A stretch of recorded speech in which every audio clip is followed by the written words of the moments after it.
Hey guys, this is Middleman K. Thanks for checking out this video. It'll mean a lot to me if you could please like this video and share your thoughts by leaving a comment. And if you enjoy this type of content, please subscribe to the channel. Today, I want to talk about budgeting, bank account, and sub-accounts. This is where it all begins, getting a grip of your money and knowing how to allocate what where. That's really what's going to ultimately determine the quality of life that you're able to have with the income that you have and receive in your possession frequently, and ultimately what you're able to enjoy towards retirement and at retirement. What we need to first thing, most importantly do, is to take a look at all your expenditures based on your income. You can do this on a Excel spreadsheet, which is my favorite way of doing it. But in case you might find an intuitive calculator easier, I'll go through the explanation using this tool that I have up on my screen. This is the budget planner tool from moneysmart.gov.au, and here we can insert our take-home income, meaning the amount of money we take home, receive in our accounts, or in other means, after paying tax. And what you're also able to do is to fill out a comprehensive list of your weekly, fortnightly, monthly expenditures. Once we complete a sample yearly take-home pay view, it actually gives us a view of a list of where the expenditures are for what type of categories, and it also gives us a pie chart of the input and output, which is very powerful. So with all that being said, let's take a look at a sample that I've pre-filled out based on a particular model. So what I've got here is a view of the payments, the take-home pay, as well as a fortnightly view based on the expected expenditures. And these expected expenditures may be for monthly bills that we get. It could even be for weekly, it could even be annually. But what I tend to do myself is to try and strategize and structure my personal income, as well as the budgeting and the bank account side of things, in a way so that I don't have to fork out X amount of dollars for, let's say, an annual bill, that I could spread that total amount of bill over the pay cycle of how many ever pay cycles that I would have up until that upcoming bill, and I would just divide that in accordance. So it's a passive and more a averaged out approach, if you will, of just being able to control your finances without really ever being surprised. So this gives us on this model a fortnightly pay of $2,000, and from that you have things like home and utilities, insurance and financials, groceries, personal and medical, entertainment and eat out, and so forth. This full list I'll be sharing just in a view via Excel sheet shortly, but this is just a high level view based on their categories. So what does that mean? It means that the expenditures and the income, after all of that, based on that $2,000 pay and all the outgoings, will have $775 left at the end of each fortnight. Now, this is the pie chart that I was referring to before. So the full pie represents the input of $2,000, which is the pay, and from that you can see where the biggest expenditures are, which is gives you a very powerful visual, as I said before, on where your biggest expenses are. And it, I guess, gives us the ability to be able to control that and play around with it, if you like, and see how you may be able to enhance your budgeting skills that little bit more. But anyways, 775 is the surplus that you'll essentially have at the end of the $1,225 expenditure at the end each of fortnightly pay cycle. So if we were to now look at this on a quarterly view, it means that we'll have $5,038 in surplus, so savings quarterly. And if we were to look at this annually, it's blows up to $2,150. So all this money really does add up, as you can tell. And what we're able to do is to really take advantage of, okay, understanding this is the amount of savings or the surplus that I have available, and how is it that we want to put that to work. So in regards to that particular subject, I'll also link my previous video on time and money so they can get a more of an insight as to what you're able to do with the power of time and compound interest. But anyways, I'll leave that out there for now. So on this particular model, we'll be able to pretty much save up to $20,000, which is fantastic. And there's other ways of getting there, just a matter of playing around with these expenditures and the planning aspect. So let's take a look at another model of the same inputs but different outputs, meaning there's more expenditures. So I've inflated the groceries, I've also inflated the insurance and also the entertainment and the eat out and so forth. So still getting the same amount of pay, $2,000 a fortnight, but the only surplus that we'll have left is $370. So you can get a visualization as well of this, the pie chart.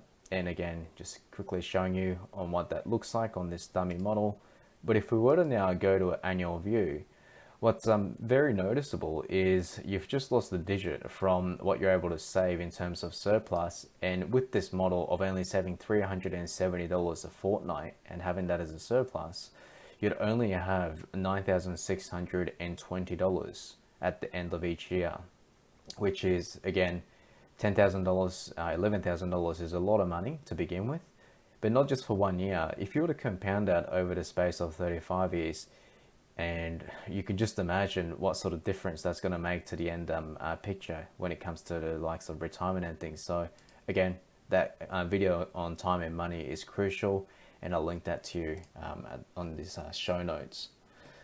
So what I wanted to address here was the difference between what we're able to save and what we're able to make out of our inputs based on how we control what's within our pie, so our available funds, and just the difference that could make just from a little bit of trimming off here and there of the things that we may be able to control. So we'll leave that with you to complete the exercise.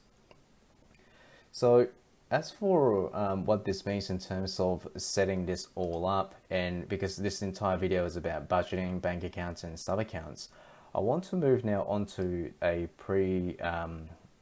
set up Excel spreadsheet where I've got this table of fortnightly income and also expenditures set up. But what I've done is on this column here, I've just laid out, this is the income. So if you have different streams of income, more than just one, let's say, you could certainly add that on there. But keeping it simple to the model before, we just left it at $2,000. The next column that we'll have is the everyday account. And this is the account that I would use and normally have a debit card or something attached to it. So each fortnight, what I would do is once I receive the money in the main account, which let's say could be a everyday account or any of these other accounts for that matter, but let's just say automatically comes into the everyday account, we'll leave $590 in there of the income. Now, where does the rest of the money go? The bills, all in all added up for the fortnight, we need $635 for that. So the $2,000, we'll leave $590 of it in there every day, and then we'll transfer the other $635 into the bills. Now that means, based on that model that we saw before, that it gives us the $775 surplus, which is our savings. So you could also put that in a separate savings account. So you're trying to leverage and separate out and create separate lanes and channels, if you like, for everyday use of expenditures that you just know is going to go out at some time throughout the course of the fortnight. And you also want to have separate a bills account so that your bills, and you can do this in various ways, but you could set up a automated payment so that the funds will be direct debited from your bills account at the time of the payment cycle. And also the savings that pretty much is a separate account as well, so that the money that's in there, unless you move it, will otherwise stay there and stay stationed and accumulate.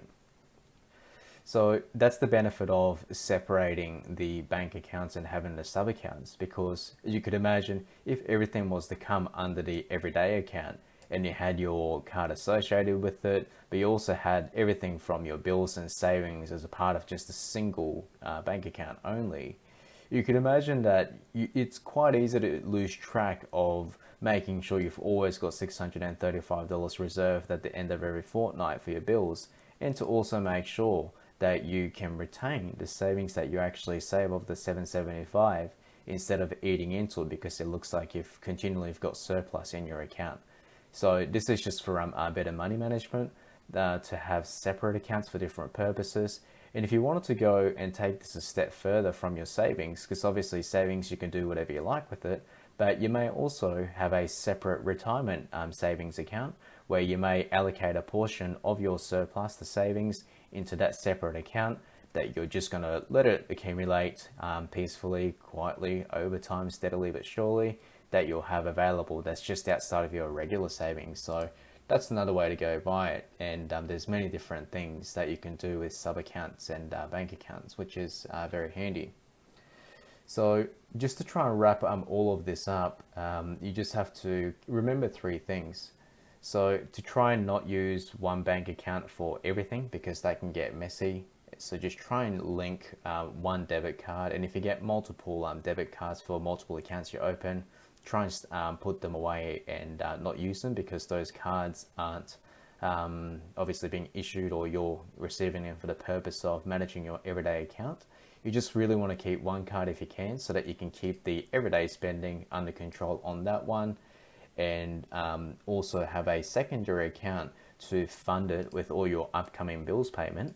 And lastly but not least, the most important, to have a separate account for your savings so that you can make sure that you protect that money and that energy that you put into earning that money, and making sure that you have that stored away rather than being always available, ready to be used at your will, which could quite easily happen, as you know. So again, budgeting is extremely important because without it, we'll live our lives unplanned, and that could lead to catastrophic and severe consequences financially, and that could obviously have a lot of mental ramifications as well. So it's extremely important that we undertake our own money management seriously and to make sure that we're always on top of it. Alright guys, well that brings us to the end of this video. Thanks for coming by once again, and hope you learned something new. Catch you guys soon. Bye for now.